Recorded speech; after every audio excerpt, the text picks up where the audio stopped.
नमस्कार। Day to day news Bharat के news room के बीच आप सभी का स्वागत है। मैं हूं Gagandeep Narang. Day to day news Bharat आपसे वादा करता है कि हम पूर्णतः निष्पक्ष तरीके से पत्रकारिता करेंगे और साथ ही हमारा कोई भी पत्रकार किसी भी तरह का उपहार या फिर विज्ञापन स्वीकार नहीं करेगा। डे टू डे न्यूज ऐसे लोगों की कोई भी खबर नहीं चलाएगा जो भोले भाले लोगों को बेवकूफ बनाकर उन्हें धोखा देते हैं। हम समाज के अंदर दबे कुचले लोगों की आवाज बनेंगे और साथ ही आप लोगों की नजरों में हम लोकतंत्र के चौथे स्तंभ को भी मजबूत करने की हर मुमकिन कोशिश करेंगे।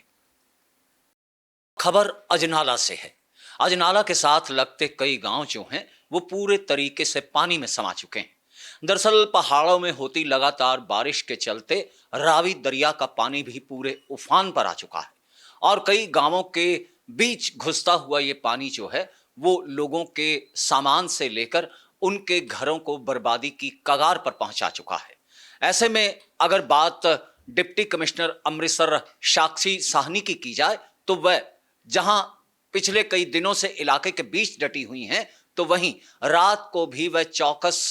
होती हुई दिखाई पड़ी और सुबह तड़के सवेरे रावी का पानी जो है वो अजनाला के बीच भी पहुंचना शुरू हो गया। इसे देखते हुए और सतर्कता बरतते हुए डिप्टी कमिश्नर साक्षी साहनी के साथ साथ सारा प्रशासनिक अमला सुबह सवेरे पहुंच गया और वहां पर साक्षी साहनी के दिशा निर्देशों पर जो है राहत और बचाव के कार्यों की समीक्षा करते हुए उन्हें अंजाम देना भी शुरू कर दिया गया ताकि जो लोग पानी के चलते घरों में फंसे हुए हैं उन्हें निकाला जा सके, जो किसी तरीके की सामग्री से लाचार हैं उन्हें सामग्री पहुंचाई जाए। इन तमाम बातों को देखते हुए डिप्टी कमिश्नर साक्षी साहनी जो हैं वो एक तरीके से अपने प्रशासनिक अधिकारियों के साथ अजनाला में ही अब डेरा डाले हुए हैं। अब बारिश जो है वो किस तरीके का रुख आगे अख्तियार करती है, क्या बारिश अगर रुकती है तो फिर जल स्तर भले ही कम हो लेकिन मुसीबत अभी लोगों की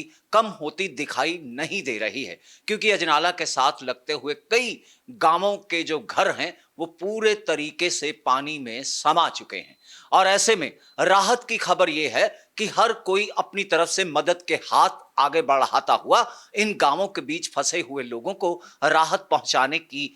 जो बात है वो कर रहा है। जी हां, ऐसा ही एक कदम आगे बढ़ाया है पंजाब के मशहूर गायक सतिंदर सरताज ने, जिन्होंने अपनी तरफ से इन गांवों के बीच और घरों के बीच पानी में फंसे हुए लोगों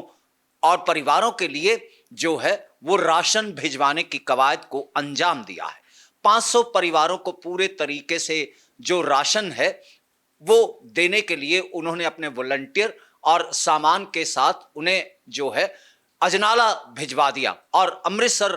पहुंचकर इन तमाम लोगों ने, वॉलंटियर्स ने जो है वो सारा राशन जो है डिप्टी कमिश्नर साक्षी साहनी के हवाले किया। तो वहीं साक्षी साहनी की पूरी प्रशासनिक अमले की टीम और सतिंदर सरताज के सामान के साथ आए वॉलंटियर्स ने हरकत में आते हुए डिप्टी कमिश्नर साक्षी साहनी की तरफ से दिशा निर्देश सतिंदर सरताज के तमाम वॉलंटियर्स को दिए गए और साथ ही प्रशासनिक अमले के दूसरे लोग भी जो हैं वो इस सामग्री को लोगों तक पहुंचाने में जुट गए। तस्वीरों के हवाले से आप देख सकते हैं कि किस तरीके से नाव में जो है इस राशन की बोरियों को लादकर जलमग्न हुए गांवों के बीच पहुंचने की कवायद की जाएगी और फिर जो लोग पानी से घिरे हुए हैं, घरों में फंसे हुए हैं, उन तक ये राहत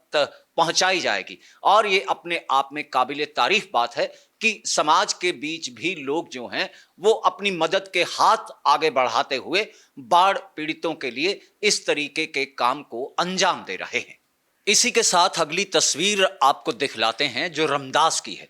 रमदास इलाके के बीच भी कई घर ऐसे हैं जो पूरे तरीके से पानी में समा चुके हैं। लोगों की दिक्कत और परेशानी वहां पर बढ़ गई है, लेकिन ऐसे में डिप्टी कमिश्नर और उनकी टीम की ओर से ड्रोन उड़ाकर पूरे इलाके का जायजा लिया जा रहा है और ये सुनिश्चित किया जा रहा है कि किस किस इलाके के बीच जो हैं वो लोग अपने घरों में ही कैद होने को मजबूर हो गए हैं, क्योंकि चारों तरफ पानी ही पानी है। तो ड्रोन से जायजा लेते हुए जो है उन लोगों की पहचान कर उन तक राहत सामग्री भी पहुंचाने की कवायद की जा रही है और जो लोग पूरे तरीके से पानी के बीच घरों में ही कैद होकर रह गए हैं, उन्हें सुरक्षित बाहर निकालने की भूमिका निभाते हुए तमाम प्रशासनिक अमला जो है वो अपने काम को अंजाम दे रहा है, ताकि लोगों को किसी भी तरीके की दिक्कत जो है वो इस समय ना आने दी जाए। भले खाने की बात हो, भले पीने के पानी की बात हो, इन तमाम चीजों का ध्यान रखते हुए जो प्रशासनिक अमला है वो अपने काम में दिन रात जुटा हुआ है। हमारी खबर को लेकर अगर आपकी कोई राय है तो आप अपनी राय हम तक सोशल मीडिया के जरिए पहुंचा सकते हैं, और साथ ही आप हमें लाइक करना और शेयर करना कतई ना भूलें। अब मुझे यानी गगनदीप नारंग को दीजिए इजाजत, फिर होगी मुलाकात और आप देखते रहिए डे टुडे न्यूज भारत।